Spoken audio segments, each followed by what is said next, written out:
আসসালামু আলাইকুম বন্ধুরা, সবাই কেমন আছেন? আশা করি সবাই ভালো আছেন। আজকে আমি আরও একটি রেসিপি নিয়ে হাজির হয়ে গেলাম। আজকে আমি তৈরি করে দেখাবো পরোটা। আজকের পরোটা কিন্তু একটু অন্যরকম হতে চলেছে, দেখে নিশ্চয়ই বুঝতে পারছেন আজকে আমি কিভাবে পরোটা তৈরি করে নিচ্ছি। আর এই পরোটাটা খেতে কিন্তু অসম্ভব মজার পরোটা। আজকে তৈরি করার পর আপনারা অবশ্যই বাড়িতে ট্রাই করে দেখবেন পরোটাটা কেমন হয়েছিল, কমেন্টস করে জানাবেন।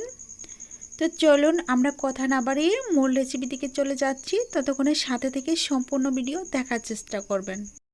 পরোটা তৈরি করার জন্য আমি একটা বোল নিয়েছি, তারপর নিয়েছি একটা ছাকনা, আর এখানে দিয়ে দিচ্ছি 1 কাপ ময়দা। আমি ময়দাটা ভালোভাবে চেলে নিচ্ছি, এতে করে পরোটা ডোটা অনেকটা সুন্দর হবে, সফট হবে।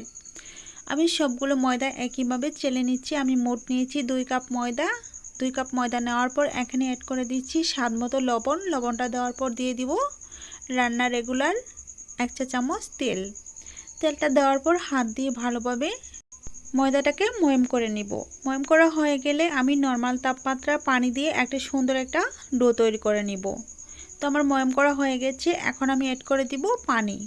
পানি দেওয়ার পর হাত দিয়ে ভালোভাবে মিশিয়ে সুন্দর সফট একটা ডো তৈরি করে নিব। তো আমি সম্পূর্ণ পানি একেবারে দিচ্ছি না, একটু একটু করে পানি দিয়ে ডোটা তৈরি করে নিয়েছি। এখন আমি রেস্টে রেখে দিব 5 মিনিটের জন্য। 5 মিনিট পর ফিরে এসে দেখাচ্ছি, দেখেন কতটা সুন্দর হয়েছে। এখন আমি একটা বোর্ডে এই ময়দার মিশ্রণটা নিয়ে নিব, নিয়ে তারপর আমি একটা রোল করে নিচ্ছি। রোল করার পর আমি লেচি করে নিচ্ছি। কয়টা পরোটা বানাবো আমি ঠিক ততটা লেচি করে নিচ্ছি। লেচি করার পর হাত দিয়ে একটু চেপে চেপে গোল গোল করে নেব, এতে করে সেট হতে সুবিধা হবে। তারপর আমি একটা রুটি করার মতো চেপটা করে তারপর একটা বাটিতে উঠিয়ে নেব। নেওয়ার পর আমি কিছুক্ষণের জন্য তেলে ভিজিয়ে রাখবো, এতে করে ময়দার ডোটা অনেকটা সুন্দর হবে আর নরম হবে। একটা বাটিতে উঠিয়ে নিচ্ছি। নেওয়ার পর একটু হাত দিয়ে চেপটা করে দিচ্ছি। চেপটা করে দেওয়ার পর এখানে অ্যাড করে দিব রান্নার রেগুলার তেল। দেখেন আমি কিভাবে চেপটা করে নিচ্ছি। আর কিছুটা তেল দিয়ে আমি তেলের মধ্যে 5 মিনিটের জন্য ভিজিয়ে রাখবো। 5 মিনিট পর ফিরে এসে দেখাচ্ছি। 5 মিনিট হয়ে গেছে, এখন আমি খুলে দেখাচ্ছি। আর একটা একটা করে রুটি ডো নিয়ে তারপর আমি একটা করে পরোটা তৈরি করে নিব। দেখেন আমি বোর্ডের উপর নিয়ে নিচ্ছি। আর এটা বেলান দিয়ে বেলার কোনো দরকার নেই, হাত দিয়ে চেপে চেপে সরিয়ে নিলেই একটা পরোটা রুটি তৈরি হয়ে যাবে। কতটা সহজ, আর দেখেই বুঝতে পারছেন বেলাবেলি ঝামেলা ছাড়াই পরোটা তৈরি করা যাবে। রুটিটা তৈরি করার পর আমি মাঝখানে অর্ধেকটা রুটি কেটে নিচ্ছি, তারপর এক পাশ থেকে মুড়িয়ে মুড়িয়ে রুটিটাকে বল্টিয়ে নিচ্ছি। বল্টিয়ে একটা ফুলের মতো করে নিচ্ছি। দেখেন আমি যেভাবে করছি ঠিক সেমভাবে আপনারা তৈরি করে নেবেন। আর এগুলোতে অনেকটা লেয়ার হবে। তো সম্পূর্ণ পেঁচানো শেষ হয়ে গেছে। এখন আমি একটু মুখগুলো বন্ধ করে দিব, হাত দিয়ে চেপে চেপে তারপর নিচে থেকে উপরের দিকে করে আবার চ্যাপটা করে নিব। চ্যাপটা করে হাত দিয়ে ছড়িয়ে নিব, আবার একটা পরোটা রুটি তৈরি করে নিব। দেখেন আমি কিভাবে তৈরি করে নিচ্ছি। আর এখানে অ্যাড করে দিব ধনিয়া পাতা কুচি। আর এই ধনিয়া পাতা কুচির কারণেই রুটিটা অনেকটাই সুন্দর হবে, দেখতে সুন্দর হবে, খেতে কিন্তু অসম্ভব মজার লাগবে। আর এই পরোটাটা অবশ্যই বাড়িতে একবার হলেও ট্রাই করে দেখতে পারেন কেমন হয়েছে। তারপর আমি একটু বেলানের সাহায্যে বেলে নিচ্ছি, এতে করে ধনিয়া পাতাগুলো রুটির ভিতরে চলে যাবে আর এটা খুলে আসার কোনো চান্স থাকবে না।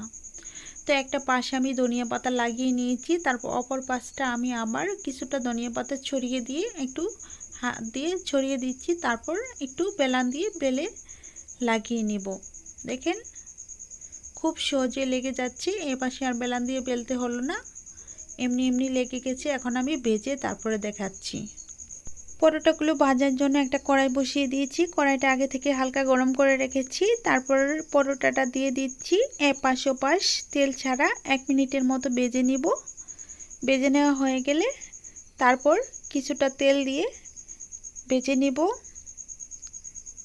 আমি প্রথমে কিন্তু এখানে তেল দিচ্ছি না, এপাশ ওপাশ একটু একটু করে ভেজে নিচ্ছি। দেখেন আমি কিভাবে ভেজে নিচ্ছি। তো এখন আমি একটু তেল দিয়ে দিব, রান্নার রেগুলার তেলটাই দিয়ে দিব। দিয়ে দেওয়ার পরে দেখেন কত সুন্দর মুচমুচে একটা পরোটা হয়ে যাবে। আর কতটুকু ফুলে গেছে, ফুলকো হয়ে গেছে। তো আমি এর মধ্যে বলছি, যদি আমার রেসিপিটি ভালো লেগে থাকে প্লিজ দয়া করে চ্যানেলটি সাবস্ক্রাইব করে দিবেন আর পাশে থাকা বেল বাটনটি অন করে রাখবেন আমার চ্যানেলের ভিডিও সবার আগে পাওয়ার জন্য।